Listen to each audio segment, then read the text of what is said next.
Salam sejahtera untuk kita semua dan berkati kita semua. Terima kasih atas kesempatan yang diberikan. Ini udah bagian akhir, jadi kita tunggu nanti Pak Wamen untuk memberikan ujangannya. Kita tunggu ya. Begini, dari awal sampai dengan Bapak kami tadi Pak Kahan, lalu Bapak Asep yang menjadi Ketua Prodi Magister Manajemen, itu sudah menerangkan mengenai ciri-ciri dari pemikiran Bung Hatta, apa yang Bung Hatta inginkan. Jadi memang luas dan dalam sekaligus dan banyak aspeknya. Maka itu saya sangat berharap untuk semua membaca, karena bahkan dengan keahlian masing-masing sudah menjelaskan.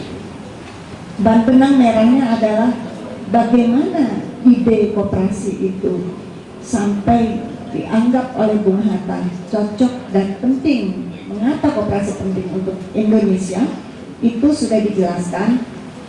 Ibu Mutia sebagai antropolog ya, profesor antropologi dan putri pertama Bung Hatta, itu merasakan betul apa yang menjadi kegalauan Bung Hatta melihat kepada ketika masa kecilnya menceritakan sejarah bagaimana kegalauan Hatta yang kecil itu melihat suasana penjajahan dan juga melihat contoh-contoh baik dari keluarganya sendiri untuk bekerja sama. Tadi semua analis mengatakan kerjasama, solidaritas, dan juga individualitas, bukan individualisme.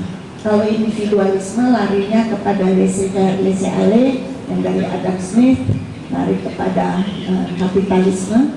Tetapi kalau koperasi itu adalah nomor satu, manusianya dibangun karakternya, tadi sudah dibilang juga. Jadi harus punya individualitas, punya rasa harga diri, tahu bisa menilai dirinya sendiri, tapi juga tidak overthinking ya. Dan karena itu koperasi membutuhkan, kalau kita berkoperasi membutuhkan satu pendidikan.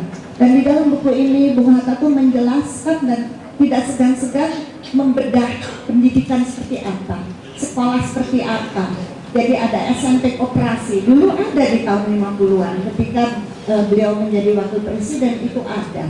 Nah, semua panelis juga mengatakan mengenai pendidikan dan juga karakter jujur, dan tadi disebut mengenai savingnya, menabung ya.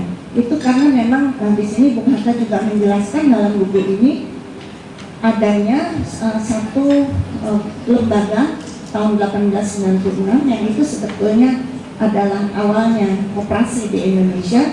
Waktu itu era Hindia Belanda, yang juga orang Hindia Belanda juga, untuk rakyat. Jadinya bagaimana supaya ada kredit tabungan untuk rakyat. Jadi kalau Bung Hatta itu setiap hari koperasi bisa dibaca di buku ini, selalu ada anjuran supaya menabung.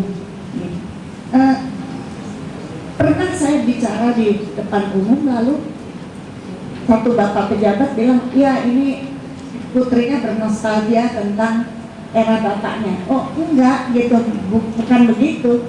Bung Hatta itu menawarkan solusi atas ketimpangan-ketimpangan yang ada di dalam masyarakat.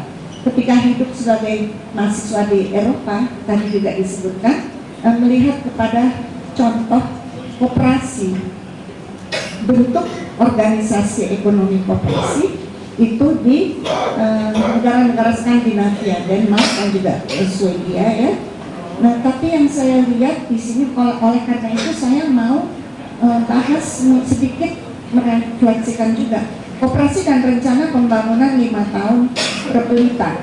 Ini memang ditulis tahun 1969, tapi di situ dasarnya kelihatan, yaitu kita tidak pernah lepas dari cita-cita perjuangan bersusah payah, perintis kemerdekaan, terus pergerakan menuju kemerdekaan sebagai aktivis, rela di penjara, rela dibuang, karena percaya walaupun menderita, berkorban, tetapi berpikir terus dan juga berstrategi terus. Seperti tadi Ibu Mutia katakan, anak-anak muda di Belanda itu mereka berstrategi, mereka pikir sekolah untuk apa? Untuk Indonesia, kita harus bangun Indonesia lepas dari penjajahan. Lalu ekonominya seperti apa? Nah, di dalam Koperasi dan Rencana Pembangunan 5 tahun ini menceritakan yang ke belakangnya sama ke depannya.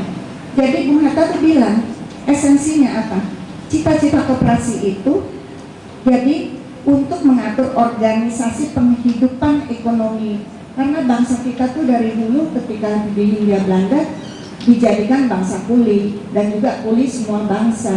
Jadi sebetulnya cerita kita tentang kemerdekaan, tentang masa penjajahan itu kurang lengkap. Kalau kita teliti ke dalam, sebetulnya bangsa kita dulu juga dilempar keluar, dijadikan budak juga, dikirim pakai kapal pergi ke Afrika Selatan contohnya, jadi budak perkebunan. Dan itu kita belum betul-betul menyadari hal itu. Makanya Ibu sebagai ahli sejarah juga ya meneliti, para sejarawan bisa meneliti bahwa penjajahan kita itu fasetnya banyak, yang oleh karena itu koperasi tidak kepada feodalisme, koperasi itu egaliter, setiap orang mempunyai hak dan setiap orang harus sadar individualitanya, sifat harga menghargai. Nasib jelek bisa dirubah dengan jalan koperasi. Denmark, Swedia, contoh nasib miskin jadi makmur dengan jalan koperasi. Ini sangat Bung Hatta yang menulisnya. Dan itu organisasi penghidupan ekonomi, merubah nasib miskin jadi makmur. Tapi nomor satu karakter yang harus dibentuk dari individualita itu adalah self-help, menolong diri sendiri.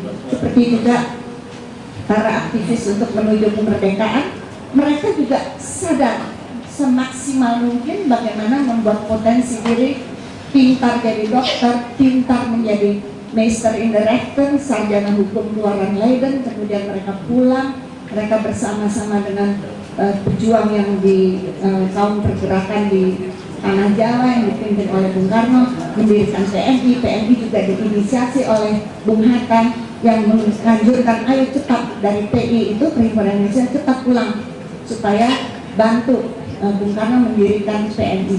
Jadi semuanya terkonsolidasi. Tentu koperasi bisa juga membuat rakyat ini untuk sadar pentingnya untuk merubah nasibnya. Tapi di sini juga Bung Hatta bilang koperasi itu jalan kesabaran. Karena itu pendidikan itu penting sekali. Tidak bisa seperti begini terus langsung sudah sukses. Harus dirasakan, harus tahu prosesnya, dan harus tahu bertanggung jawab dan juga membangun karakter jujur. Dan itu tidak mudah. Di buku ini semua dibilang. Yang tadi juga Ibu dan Bapak-bapak semua sudah cerita, sudah uraikan. Pendidikan, jujur, tanggung jawab, konsisten, dan partisipasi. Tadi semua menyebutkan partisipasi. Jadinya ada peran di dalam membangun kesuksesan itu. Dan egaliter, tentu saja kita ketika masa penjajahan kita dihadapkan pada suasana feodalisme. Ketika kapitalisme bergerak dan menguasai dunia, kita juga menjadinya tidak seimbang. Nah, itu yang harus jadi unsurnya feodalisme, itu yang harus dilawan. Dan pentingnya adalah supply chain. Nah, mengenai supply chain di sini Bung Hatta juga bilang. Jadi mengatur organisasinya dulu. Jadi penting sekali. Cita-cita koperasi menentang individualisme dan kapitalisme secara mendasar. Indonesia itu harus kerjasama, bebas dari penindasan dan paksaan. Kepentingan orang per orang harus diharmonisasikan dengan kepentingan umum. Jadi orang nggak boleh egois. Dengan berkoperasi orang menjadi sadar dan membawa amal kebaikan.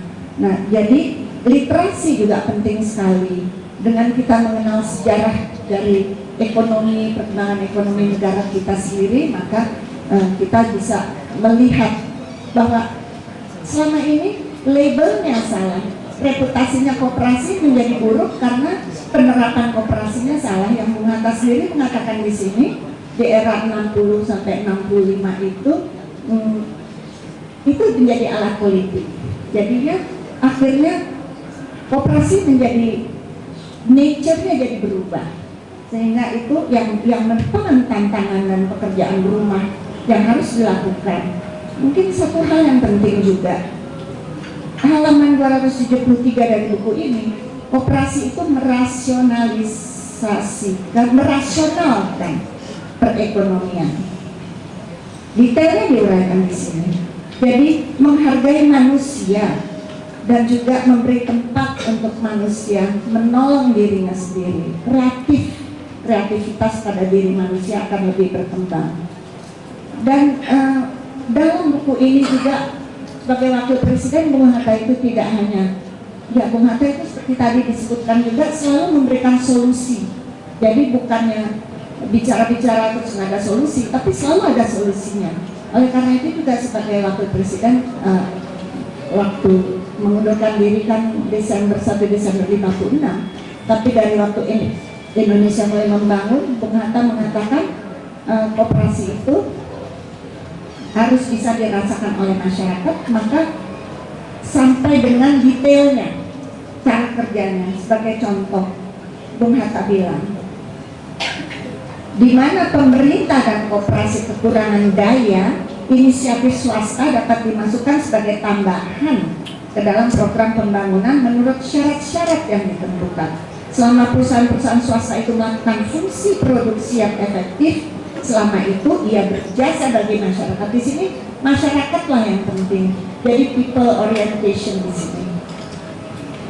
Hanya tindakan swasta harus disesuaikan dengan rencana pemerintah dalam rangka ekonomi yang terpimpin menurut UUD 45. Kita tadi sudah disebutkan oleh para narasumber pasal 33 itu 1, 2, 3, dan kemudian itu akan berkait dengan pasal 34 ya. Dan juga tentu pasal 27, unsur pendidikan, unsur pekerjaan, dan juga unsur kesejahteraan sosial. Karena kembali kepada pembukaan Undang-Undang Dasar 45 sampai dengan akhir hidup, saya saksikan Bung Hatta itu nggak berhenti bicara mengenai merdeka, bersatu, berdaulat, adil, dan makmur. Dan itu ada sebagai bagian penting cita-cita perjuangan bangsa yang ada di dalam pembukaan Undang-Undang Dasar 45. Jadi koperasi adalah jalan untuk supaya mewujudkan cita-cita itu. Jadi di sini di dalam halaman 274 malahan dibilang konsesi yang diberikan kepada perusahaan swasta dalam hal contohnya memotong kayu di hutan hendaklah diawasi betul supaya hutan jangan dirambatnya semau-maunya. Tugas mengawasi pemotongan kayu di hutan tidak semata-mata dilakukan oleh Departemen Pertanian, tapi pemerintah daerah tempat hutan itu terletak diberi pula tugas. Pemerintah daerah yang ikut mengawasi diberi pula bagian tertentu daripada hasil yang diperoleh dari pemerintah pusat. Dasar pengawasan itu ialah supaya hutan itu jangan habis ditebang, jangan musnah, tapi ada untuk selama-lamanya. Ini prinsip sustainability dalam ekonomi, dan juga ini prinsip harmonisasi. Kalau dulu zaman feodalisme Hindia Belanda, ada pembagian seperti yang hukum Eropa, hukum Timur Asing, dan pribumi itu yang kecil-kecil saja dan jumlahnya burung ya. Tapi di sini kalau UUD 45 pasal 33 itu mempertautkan menjadi segala macam bentuk jenis kegiatan ekonomi, pemerintah sebagai pengurus di sini kelihatan mengawasi, swasta diberi peran ketika itu merupakan keahliannya dalam bidang itu, dan kemudian yang masyarakat partisipasi adalah di sini pemerintah daerah harus bisa berpartisipasi mengawasi untuk kepentingan publik, kepentingan kesejahteraan bersama. Jadi dasar pengawasan supaya hutan jangan habis ditebang ada untuk selama-lamanya. Hutan adalah harta nasional. Tiap-tiap pohon yang ditebang harus ditanam 3 buah gantinya. Jadi prinsip yang dipakai ini, hutan lama harus diperbarui, terpelihara untuk rakyat Indonesia terus-menerus. Kurang lebih begitu. Jadi dasarnya adalah membuat Indonesia harus bahagia. Jadi yang terpenting bahwa Bung Hatta itu mengharapkan apa tujuan sungguh-sungguh yang dikerjakan dengan jiwa dan murni yang tidak kenal patah hati adalah Tuhan Yang Maha Esa akan memimpin kita ke jalan yang dituju. Karena kita ingin membangun suatu dunia di mana tiap orang hidup gembira. Dan ini bukan Bung Hatta sendiri yang bicara, tapi ia juga mengutip dari orang yang berbicara tentang koperasi, Fourier, itu memang dia mempunyai gagasan tentang koperasi, tapi cita-citanya itu harus bisa diterima, yaitu kita ingin membangun suatu dunia di mana setiap orang dapat hidup gembira. Kira-kira itulah esensi yang bisa kita tangkap dari semua narasumber yang mencoba untuk menceritakan atau membawakan idealisme Bung Hatta yang walaupun orangnya sudah tidak ada dari abad yang lalu, tapi ini adalah perintis pejuang kemerdekaan dan juga pejabat pemimpin generasi pertama yang sangat bertanggung jawab terus sampai akhir hidupnya bahwa Indonesia harus berdaulat merdeka dengan arti punya kedaulatan dan bersatu, adil dan makmur sebagai wujud, tidak hanya cita-cita tapi bekerja keras untuk itu, dan koperasi adalah jalannya. Lebih kurangnya saya mohon maaf. Terima kasih banyak. Wassalamualaikum warahmatullahi wabarakatuh.